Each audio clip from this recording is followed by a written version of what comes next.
मीरा दीदी अपने ऑफिस में बैठी थी। वह यहाँ की सहायक प्रबंधक थी। शहर के अंतिम छोर पर बना हुआ बूढ़े बुजुर्गों का आसरा, विश्रांति, यहाँ के सारे काम वही देखती थी।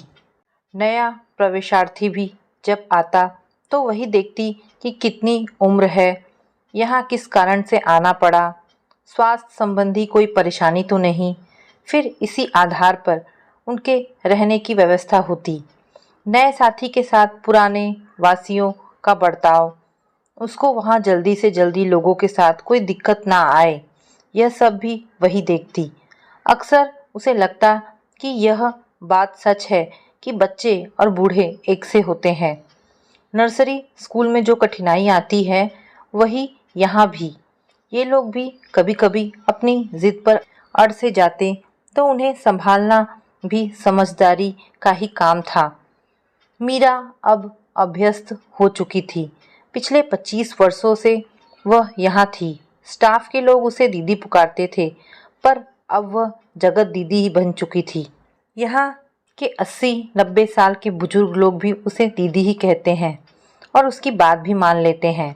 कई लोग जो विस्मृति लोक में पहुँच गए हैं, वे उसे अलग अलग नामों से पुकारते हैं। किसी की दोस्त, किसी की बहन, किसी की माँ। मीरा को भी उनमें सब अपने ही लगते हैं। अकेलेपन की राह में भटकती मीरा को यही तो सहारा मिला था। शुरू में जब यहाँ आई तो उसे लगा था कि थोड़े दिन रुककर कहीं और चली जाएगी, पर फिर ऐसा संभव नहीं हुआ। कुछ ही समय में वह वहीं होकर रह गई। एक और उसके घर परिवार के लोग थे जिन्होंने उसके मन की परवाह नहीं की, और दूसरी ओर ये सभी जो उससे किसी न किसी रिश्ते में जुड़ने लगे। तभी उसे लगा कि अब यहीं रहना ठीक है।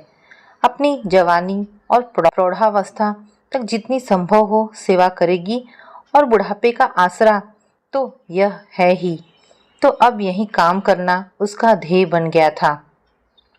सुबह सभी लोगों से मिलकर, उनके हाल चाल जानकर, अब पूरी दिनचर्या का चार्ट देखकर वह ऑफिस में आई थी।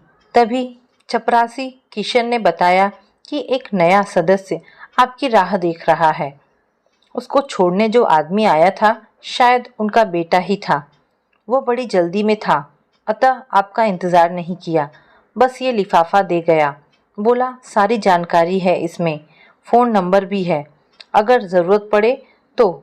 रहने का खर्च आदि हम भेजते रहेंगे, पर घर पर रखना मुश्किल हो रहा है।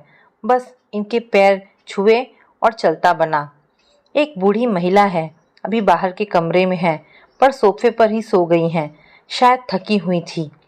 मीरा ने किशन को उन्हें देखकर आने को कहा और साथ ही कहा पानी आदि देने की बात की, नाश्ता भी पूछ लेना, तब तक मैं ये देखती हूँ। मीरा ने लिफाफा खोला, उसमें यहाँ प्रवेश का फॉर्म था, महिला की फ़ोटो भी थी और 20,000 रुपये का चेक भी था, और हर माह खर्च देने की बात भी लिखी थी। मीरा ने सब बातें पढ़कर रजिस्टर निकाला और फॉर्म खोलकर जानकारी दर्ज करनी चाहिए। नाम देखकर ही कुछ जाना पहचाना सा लगा, पर एक नाम तो कई लोगों का हो सकता है ना। उसने मन की बात दबा ली, पर जैसे ही फ़ोटो देखी और दूसरी फ़ोटो को रजिस्टर के पेज में लगाना चाहा, उसे अपनी आंखों पर यकीन नहीं हुआ। उसने चश्मे को उतार कर पोंछा और पहन लिया। उसे उषा दीदी ही नज़र आई, पर यह कैसे संभव है कि उषा दीदी को कोई यहाँ छोड़ जाए। वह दोबारा सारी जानकारी पढ़ने लगी। हाँ, पूरा नाम भी वही, फ़ोटो भी वही। उसकी आंखों में आंसू भर आए और वह अतीत के सागर में गोते खाने लगी। उषा दीदी उससे 7 साल बड़ी थी। जब उनकी शादी हुई थी, घर में कितना त्योहार जैसा उत्सव हुआ था। नाच गाना, खाना पीना, गहने कपड़े देखकर उसे लगा कि वह कब शादी के लायक होगी। असल में तभी से उसने एक कल्पना संसार बना लिया था अपने स्वर्णिम भविष्य का, पर हुआ कुछ और ही। उषा दीदी शादी के 2 साल बाद जब माँ बनी, तभी उसके सपने पूरे हुए थे। उषा दीदी बेटे को जन्म देते ही बहुत बीमार हो गई। सभी तरह के इलाज किए गए, पर कोई फायदा नहीं हुआ। लग रहा था अब वे बिस्तर पर ही अपना जीवन काटेंगी। अब बच्चे की संभाल भी ज़रूरी थी और पत्नी की भी। जीजा जी मुश्किल में थे, अतः मीरा को बुलाया था। दीदी की हालत पर डॉक्टरों ने भी हाथ खड़े कर दिए थे। मीरा भी कॉलेज में आ चुकी थी। वहाँ कब तक रहती, उसे लौटना ही था। तभी घर वालों ने और दीदी के ससुराल वालों ने निश्चय कर लिया कि मीरा की शादी कर दी जाए। बच्चे को माँ मिल जाएगी और मौसी से बढ़कर कौन अच्छी देखभाल कर पाएगा। उसकी मर्जी जानने की किसी ने जरूरत ही ना समझी। बच्चे के प्रति प्रेम ने उसे भी मजबूर कर दिया। फिर दीदी तो अपनी ही थी, उसके लिए इतना तो वह कर ही सकती थी। अतः एक दिन साधारण तरीके से मंदिर में उसकी शादी हो गई। हवन कुंड में कर्तव्य की अग्नि में उसके सपनों की समाधि जल ही गई। अपनी किस्मत का लेख समझ उसने सब स्वीकार कर लिया।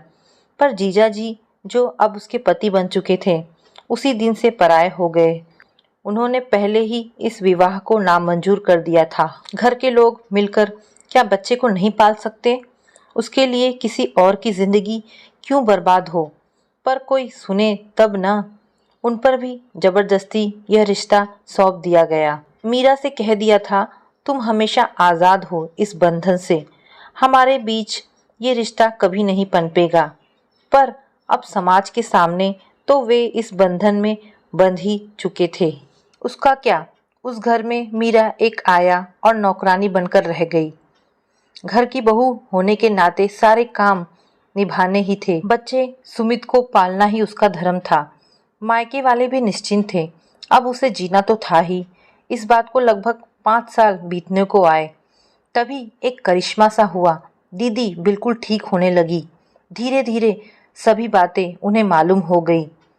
जीजाजी खुश हो गए। उनकी पत्नी उन्हें मिल गई। बच्चे को माँ मिल गई। अब उसका क्या? अब घर वालों की नज़र में वह बोझ सी हो गई। उधर दीदी का नजरिया एकदम बदल गया। वे भूल गई कि उन्हीं के कारण मीरा का जीवन अस्त व्यस्त हुआ है। उनको संदेह होने लगा कि मीरा ने उनके संसार में दखल अंदाजी की है। उसके पति से उसी ने बहलाकर शादी की होगी। जो बहनें पहले जी जान से एक दूसरे को चाहती थी, अब सौतन बनकर रह गईं। अब मीरा को लगा कि किसी भी तरह उसे यहाँ से निकल जाना चाहिए। माँ से भी मिली तो उन्होंने साफ इनकार कर दिया। उसके इस कदम से कितनी बदनामी होगी। जो भी हो, वह उस घर की बहू है। यहाँ वापस आएगी तो तूफान ही आ जाएगा। उसकी 2 बहनें और हैं शादी के योग्य। घर में अपने पति और सास ससुर को भी गुहार लगाई। उनके अनुसार भी ये बात अनुचित थी। इस घर में क्या कमी है उसे? खाना पीना छत इज्जत सभी तो है, और उसकी अपनी ही बहन है। आज नहीं तो कुछ समय में वह समझ जाएगी मीरा के त्याग को। पर रोज सुबह शाम हर पल जब दीदी उसे जली कटी सुनाती तो उसका दिल दहल जाता। अतः एक दिन अपने सर्टिफिकेट, कुछ कपड़े और रुपए लेकर वह घर से चली गई, सिर्फ अपने पति या जीजा जी को बताकर। उन्होंने उसे हर संभव सहायता करने की बात कही। जहाँ भी जाए सूचित कर दे, यहाँ सब ठीक होगा, तुम पर कोई आँच नहीं आने दूंगा। इस दुख का कारण मैं ही हूँ। उस वक्त हिम्मत जुटा लेता तो यह सब ना होता। खैर अब क्या। घर से निकलकर वह एक बस में बैठ तो गई, पर कहाँ जाना है यह उसे पता नहीं था। अतः जहाँ तक बस जा रही थी वहाँ तक टिकट ले लिया और बस जब खाली हुई तो वह भी उतर गई। अब सड़क के किनारे एक पेड़ की छांव में कुछ और यात्री थे। वह भी जाकर वहीं बैठ गई। सभी लोग जब जाने लगे तो उसे ध्यान आया, शाम का समय था, अब रात को कहाँ रहेगी, यही सोच रही थी। तभी साथ दोनों बूढ़े एक दूसरे का हाथ थामकर जाने को उठे तो मीरा से कहा, बेटी अब यहाँ कोई बस नहीं मिलेगी, तुम्हें जाना कहाँ है? मीरा क्या उत्तर देती। बोली, पता नहीं, पर आज की रात कोई जगह रहने को मिल जाती तो सुबह तक सोच पाती। फिर थोड़ा अपने बारे में बता दिया कि वह बहुत दुखी है, घर छोड़ दिया है। दोनों बहुत दुखी हुए। बोले, बेटी अब हम भी क्या बताएं, अपना घर तो हमारा भी नहीं है, हम दोनों पति पत्नी हैं, यही वृद्धाश्रम है, वहीं रहते हैं। अपने परिवार से उपेक्षित थे, पर यहाँ अपनापन मिला। चलो आज तुम हमारे साथ ही चलो, फिर सोचेंगे।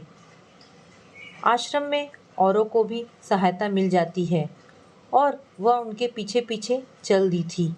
आश्रम के प्रबंधक ने उसकी गाथा सुन और योग्यता देख उसे काम पर रख लिया और कहा था, तुम्हारा जब तक मन लगे, कहीं और अच्छा जॉब मिल जाए तो। पर सप्ताह भर में ही उसे यहाँ के हर व्यक्ति में अपनापन मिलने लगा था। फिर उसने इसे ही अपना घर बना लिया था। वह यह सब सोच ही रही थी, तभी किशन की आवाज़ सुनाई दी। दीदी आप क्या सोच रही हैं? मैं कब से कह रहा हूँ, लंच का समय हो गया है। वो एकदम चकित सी हो गई। अरे कुछ नहीं, बस कुछ काम की बातें सोच रही थी। तभी दरवाजे से दीदी को अंदर आते हुए देखा। उसे समझ नहीं आ रहा था क्या करे, पर अचानक उसने दिल को थामा। सारी कड़वाहटें दिल में तूफान मचा रही थी, पर वह एकदम संभल गई और उनका स्वागत करने आगे बढ़ी। दीदी ने शायद उसे नहीं पहचाना। उनके रहने आदि का प्रबंध कर किशन को उन्हें ले जाने का आदेश दे ही रही थी कि उषा दीदी बोली, मीरा इतनी नाराज है मुझसे, गले नहीं लगेगी पगली? न न पगली तू नहीं, मैं हो गई पागल। पता है ननकू मेरा, नहीं नहीं तेरा बेटा, तू छोड़ आई थी ना जब 5 साल का था वो। तेरे जाने के बाद से आज तक उसने मुझे माँ ही नहीं माना। आज वह जानबूझकर मुझे यहाँ छोड़ गया है ताकि मैं तेरे सामने रहकर अपने पापों का प्रायश्चित कर सकूं। मेरे ही कारण तेरा घर छूटा। अगर तू मुझे क्षमा नहीं करेगी तो शाम तक ननकू आकर सारे संबंध तोड़ देगा। मैं यहाँ भर्ती होने नहीं, तुझे लेने आई हूँ। यह कहती हुई वह आगे बढ़ी और मीरा को गले लगाया और मूर्छित हो गई। डॉक्टर आया, घर के लोग भी आए। उषा दीदी ठीक थी, पर एक ही रट थी कि घर चलो। मीरा ने कहा, दीदी मैं रोज़ तुमसे मिलने आऊँगी, पर देखो ना यहाँ कितने सारे लोग हैं जिनके बिना मैं और मेरे बिना वो रह नहीं सकते, अतः आना मुश्किल है। उषा दीदी बोली, तब ठीक है, आज से मैं भी यहीं रहूँगी और तेरे काम में हाथ बटाऊँगी। अब मना ना करना। उन्होंने अपनी सारी संपत्ति भी ट्रस्ट में दे दी, जिससे आश्रम में सुविधाएं बढ़ाई जा सके। दीदी को घर भेज दिया कि वह रोज आएगी।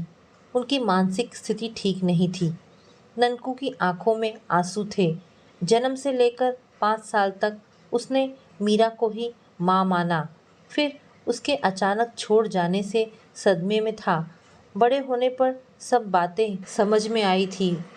उसे अपने परिवार के लोगों की स्वार्थपरता से बेहद नाराज़गी थी और आज शायद कुछ कर पाया था अपनी उस माँ के लिए जिसने अपने सारे सपने तोड़कर उसे पाला था, उसे आसरा दिया था।